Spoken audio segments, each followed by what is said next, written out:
बिस्मिल्लाहिर्रहमानिर्रहीम। अस्सलाम वालेकुम। आज मैं बना रही हूँ खजूर के पकोड़े। रमजान की मुनासबत से इसे आप अफ्तारी का हिस्सा भी बना सकते हैं या रेगुलर डेज में भी बना सकते हैं। तो खजूर के पकोड़े बनाने के लिए हमें चाहिए होगी खजूरें, गुठलियां निकाल दीजिएगा। 300 ग्राम सीडलेस खजूरें चाहिए होंगी और मैदा 1 कप, बेकिंग पाउडर 1 टीस्पून, सफेद तिल 3 टीस्पून और ऑयल 1 टेबल स्पून और पकोड़ों के ऊपर डालने के लिए थोड़ा सा शहद चाहिए होगा। सबसे पहले आप एक बोल में मैदा, बेकिंग पाउडर, तिल और तेल डालकर अच्छा सा मीडियम थिक बैटर तैयार कर लें।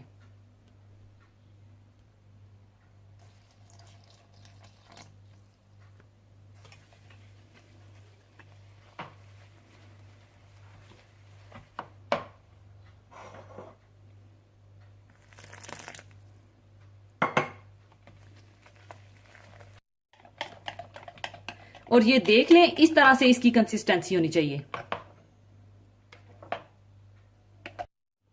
इसके बाद आप तेल गरम कर लीजिए और खजूरों को बैटर में डालकर तल लीजिए।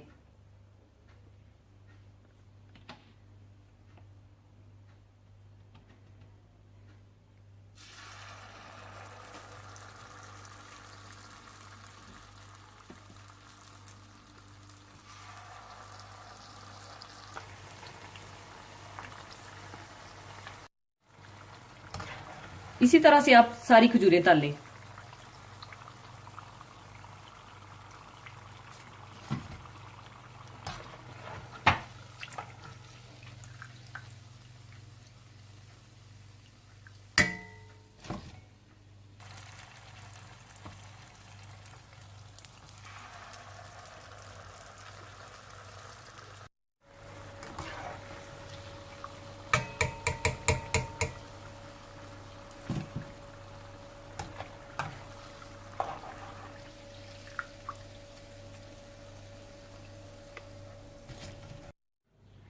इसके बाद ऊपर आप इस तरह से शहद डाल दें।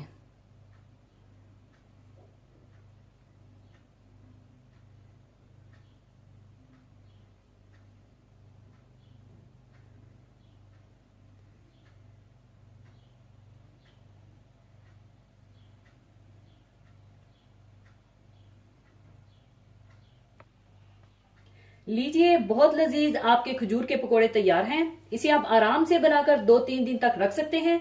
तो जरूर बनाइएगा और ऊपर शहद डालकर सर्व कीजिएगा। और जाने से पहले एक हदीसे पाक शेयर करना चाहूंगी। हदीसे पाक इस तरह से है, रसूलुल्लाह सल्लल्लाहु अलैहि वसल्लम लोगों को हुक्म फरमाते थे कि अय्यामे बैज यानी महीना की 13वीं, 14वीं, 15वीं को रोजा रखा करें और फरमाते थे कि महीने के इन 3 दिनों के रोजे रखना अजर सवाब के लिहाज से हमेशा रोजा रखने के बराबर है। नमाज और ज़कात की तरह रोजों का एक निसाब तो इस्लाम का रुकन और शर्त लाजम है, जिसके बगैर किसी मुसलमान की जिंदगी इस्लामी जिंदगी नहीं बन सकती। और वो रमजान के पूरे महीने के रोजे हैं।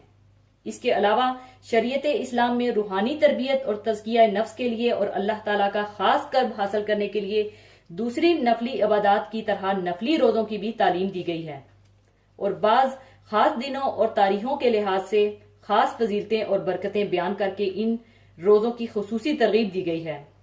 लेकिन इसी के साथ साथ आप सल्लल्लाहु अलैहि वसल्लम ने इस बात की भी पूरी एहतियात फरमाई कि लोग नफली रोजों में हद एतदाल से आगे ना बढ़ें और इनका अहतमाम और पाबंदी फर्ज रोजों की तरह ना करें, बल्कि हुदूद अल्लाह का लिहाज रखते हुए अपने फराइज को फराइज की तरह अदा करें और नवाफिल को नवाफिल के दर्जे में रखें। इस हदीस मुबारका से हमें 13, 14, 15 तारीख के रोजों की खास अहमियत का पता चलता है, जिन्हें अयामे बैज के रोजे भी कहा जाता है और जिसका एहतमाम करने वाले को सारे महीने के रोजे रखने जैसा सवाब मिलता है। इसी के साथ मैं आपसे इजाजत चाहूंगी। अपना बहुत ख्याल रखिएगा, दुआओं में याद रखिएगा। अल्लाह हाफिज।